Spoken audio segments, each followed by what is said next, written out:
al Partido Comunista del Poble de Catalunya, ante la disolución de la fracción comunista en la Rada Suprema ucraniana, aprobada el pasado 24 de julio, manifiesta su más profundo rechazo.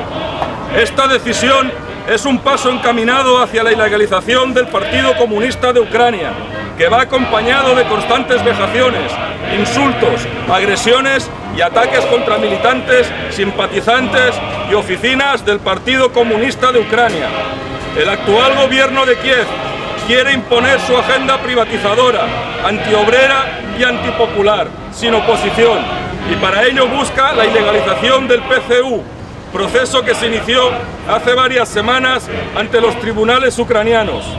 Exigimos que sean devueltos al Partido Comunista de Ucrania todos sus derechos políticos y que cese el acoso, persecución y violencia contra los y las comunistas ucranianos.